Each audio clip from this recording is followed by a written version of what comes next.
Hey guys, thanks for tuning in. We're pulling the bumper off this car. Why? Not sure, but we'll get to it.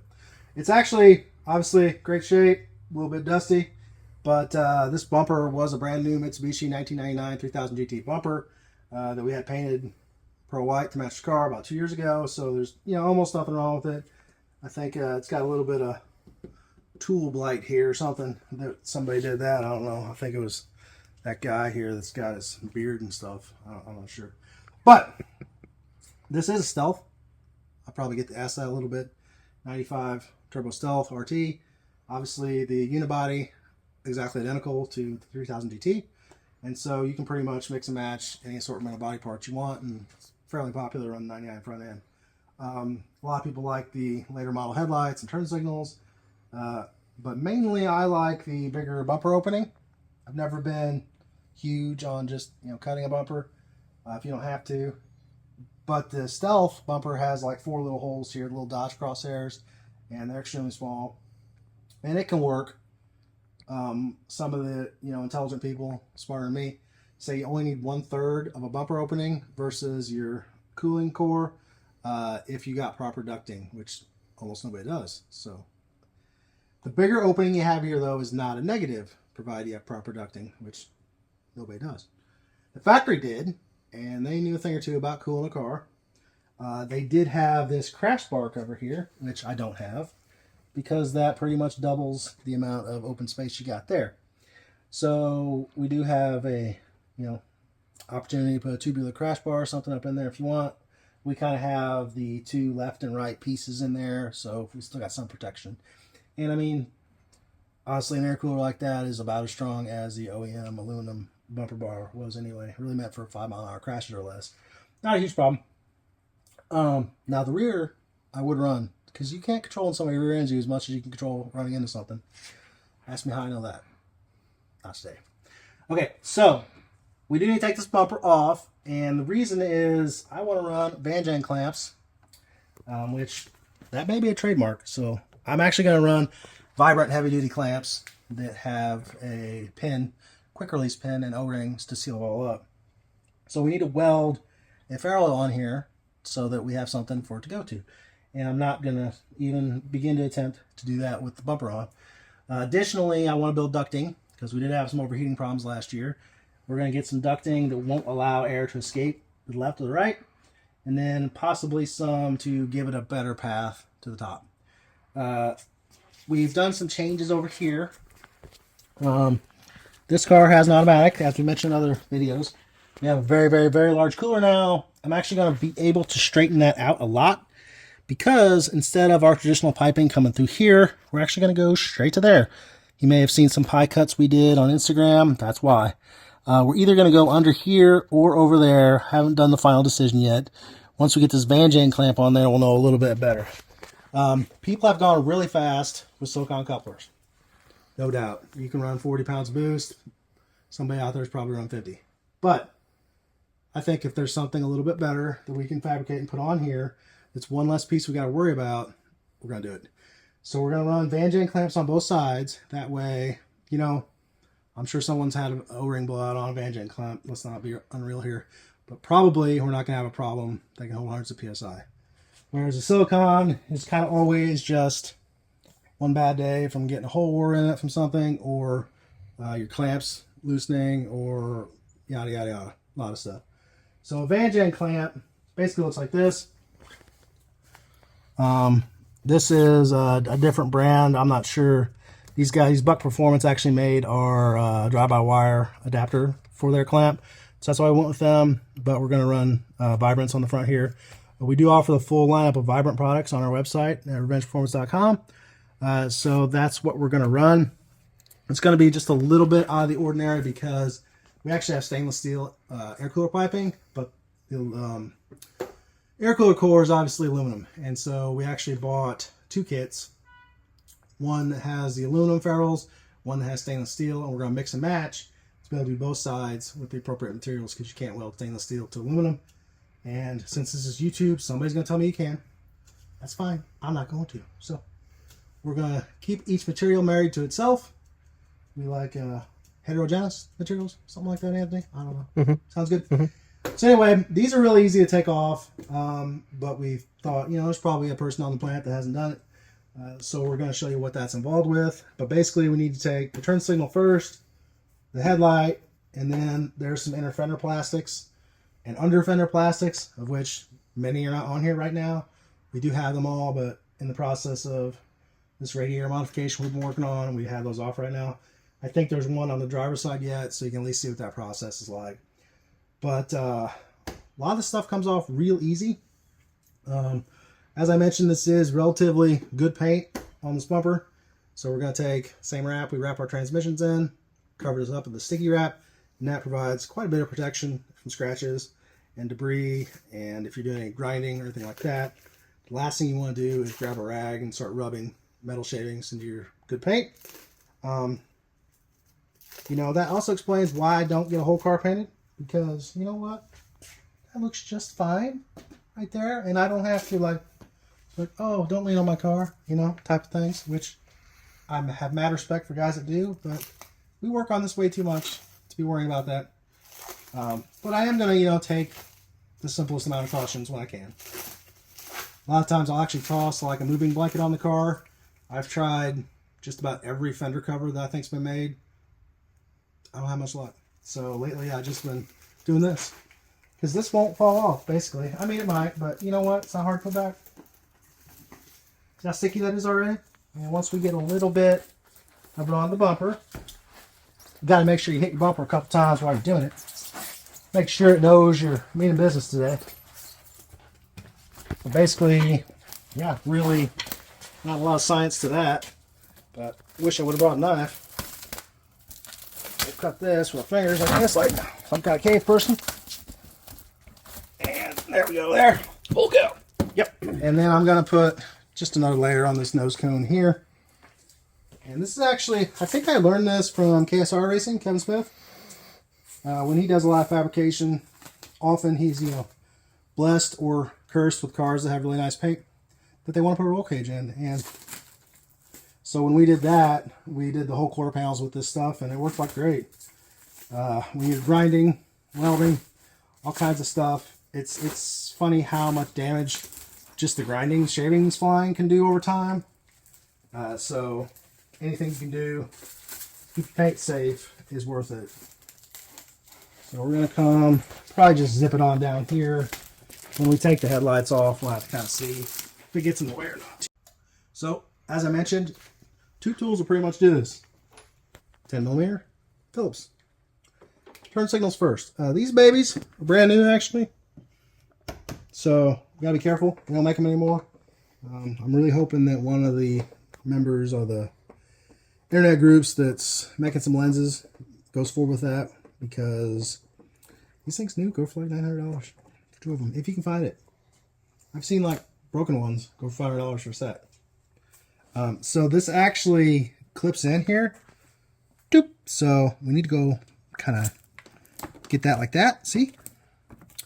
And that pulled that. If yours are brand new or never been removed, that could be harder. And this does cover the 94 through 96 Stealth. Very same arrangement. I think the 94, 95, 3000 GT is probably similar, but the 97 and 98, it's kind of enclosed in the bumper, so it's a little bit different. So once we get that out, you can start to see what we're trying to overcome here is this fit here on this clip, and you have your bulbs here. Depending on the certain things, a lot of times I'll actually just pull a bulb, because sometimes these can be a bugger and you do risk some damage to that, and they do twist out pretty easily. So we're going to do that today. You got to be careful with these two. These are fragile. So we got that out. We're going to put this somewhere relatively safe. Drop that out, probably cry the rest of the day. And we don't want that. So we're going to need to take our 10s out. There's a side one. And yeah, these shouldn't be real tight, so don't just He-Man on that bolt or you're going to bust it. So I think there are 4 of these to hold the headlights in. So 1, 2, 3, 4, something like that. I think the Count Chocula. Sounds right. Count Chocula did that. Mine aren't as cool. What's cool? Mine aren't as cool. I got 94s, but they're glass with halos. Oh, glass is good. Yeah, for sure.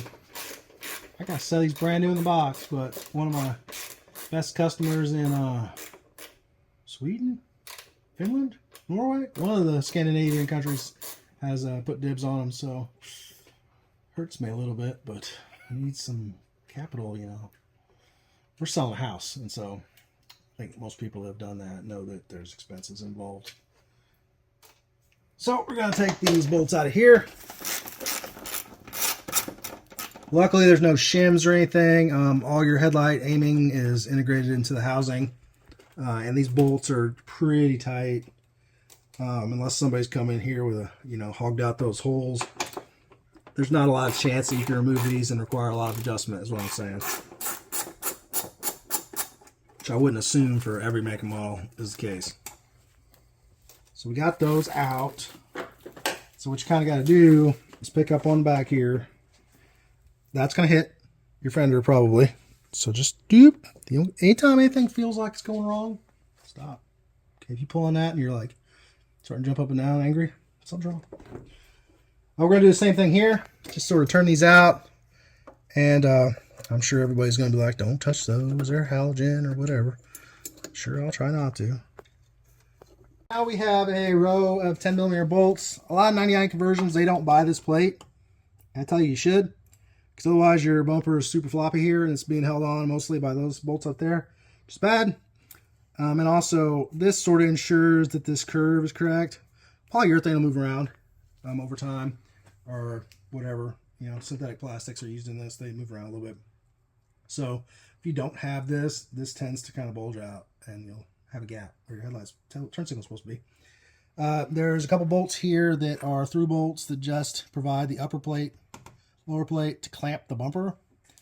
So that's the other reason this is a good thing, because you're not just going through bolt holes in that urethane bumper, clamping this whole big area. There's like no way you're going to tear that off. For that, just take these out. You don't remove these. That's that clamp piece we talked about, but these hold to the body. So same thing, we take our Phillips screw and keep this screw if you can. In fact, you should screw it back into the little plastic thing if you think about it, because it's coarse, some type of coarse screw, and if you start putting the wrong screws in there, that rubber plastic thing is going to be worn out real fast. Okay, so once again, I'm kind of go forward with this. See how. So this is one of the few pushy type clips that Mitsubishi uses on these cars, but unfortunately, the last time I think I got some, I got the aftermarket ones, which don't fit right. Okay, and then you got this situation going on. You can draw them if you want. Sometimes I can kind of pinch the back of it from underneath here and get it out. Sometimes I kind of get mad and just pull on it. Depends. Got that tool. You got that tool? Yeah, if you're lucky, that's the way that goes. This is another bracket a lot of people skip when they do these 99 conversions. So get that if you can, or you'll be, you know, zip tying your dealio or something. Not doing very good. So there's the two bolts we're after. And I mean, if a fellow was determined, I'm sure he can reach in there and get them. But I got some tinkering to do in here too, so we'll just do it this way. So this bolt here, Chris added. So your car may not have it, but here it is. Should be a lot more free now. Is it? Oh, yep. There you go. Look at there. Separation. Separation's a good thing. Except when you sniff another. May not be a good thing. Okay, so now we gotta pop her out a little bit here. And I'll go ahead and wiggle on a lot of this stuff because it's kind of got some stiction just from being on there a couple of years. That's loose. Okay. We're taking out the little Allen screws that we talked about. You will have all the way along the front. 10mm ones. If that's all that's holding your bumper on, you might consider putting some more screws and brackets on. Because I used to run that way. And in the wind, it was like a tree, willow tree in the breeze. These were all mine rusted. Pretty soon, you're just cracking your bumpers and people laughing at you. I even had a car where you had to go put the fuse in underneath the hood to turn the headlights on. I had that on fire one time, all the wiring. So put new. Not Chris. He was not on fire. No, but I put this new box on that car. Although you could guess otherwise. Yeah, Mr. Holy here. I'm afraid I TIG weld occasionally with less PPE than may be required, and I pay for it a little bit. If I'm like stick or MIG, I'll get dressed up like an Eskimo, you know. Yeah, it's your Sunday shirt. But TIG, Sunday, No, you mean your sunburn shirt? No, Right through a hole? it's your holy shirt. Holy hand grenade. Okay, so that's all loose. Just so this doesn't try falling on the floor, I'm gonna leave that in turn 2. And then we got to take a couple bolts out of there. Luckily for everybody watching, we've already got the plastic off on that side, so you don't have to sit through that yet. So you can start to see why a 99 conversion is kind of expensive. Because like that bracket, even if you can get it anymore, they're like $22. You multiply that by like 25 brackets, and suddenly your $500 bumper swap is a little more than you thought, which is not fun, but it's literally what happens. Same thing with this bracket. This is something you probably don't have, but you could use.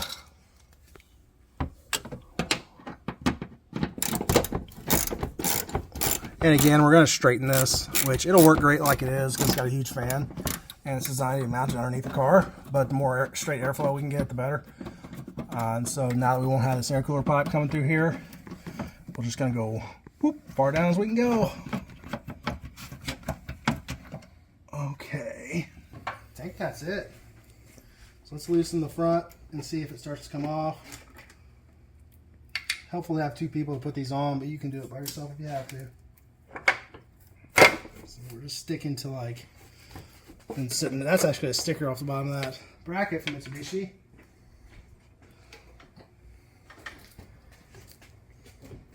Yeah, 2 people, 1 person, hold. Yeah, it'd be better. There we go. Okay, now we're coming. Just watch everything as you come.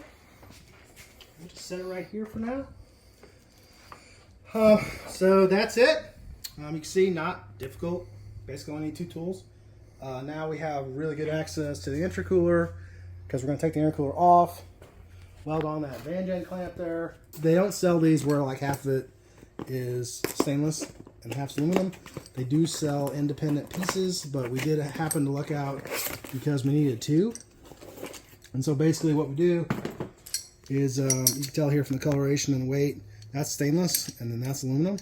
So that'll actually go to the intercooler side. And there is some pieces in here that are not currently installed.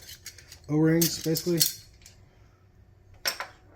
And they go inside where these lips are, and that's what actually performs your seal here. So you can see dimensionally it's the same. The material is just different, so you can mix and match. That's no problem. That's cool. But you can remove your clamp. 2 seconds. Spring pin. So basically the way this will work, I haven't quite decided how much of this we're going to remove, if any. We're going to work on our pie cut and make sure that all goes to there. But if I could get away with it, I'd probably just grind this powder coat off and weld it just like that. Because then I got this nice thick piece here. You can't really mess up. You know, if I had this in a lathe, I don't have a lathe that I could spin an intercooler in, but if you did, it'd be really cool to make like a piece that sits on. But for now, we'll just do that. And there'll be one of those on each side, and then you kind of want to not have a lot of maintenance to where you got to reach underneath the bumper or take all your body panels off. So hopefully this is a low maintenance item that we get on there, and we're not tightening clamps all the time or something. I mean, we didn't really have a lot of problems, but we've never really run more than 25 pounds of boost either, so we're wanting to run a lot. So I think this will be a safer way to go. So thanks for checking out this video. If you need to take the bumper off of your car, hopefully this helps you out on your 3000 GT or Stealth. All the years are basically similar. There are some differences in the headlight buckets on the early models, but it's all fastened about the same. Okay.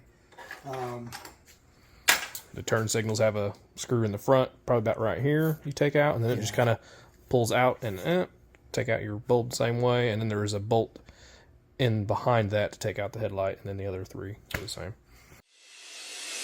Revenge Performance is the place to get the parts and the advice to help right the wrongs on your vehicle. We partner with the industry leaders in parts distribution and warehousing to get you the best possible prices, the widest selection of parts, and the fastest shipping.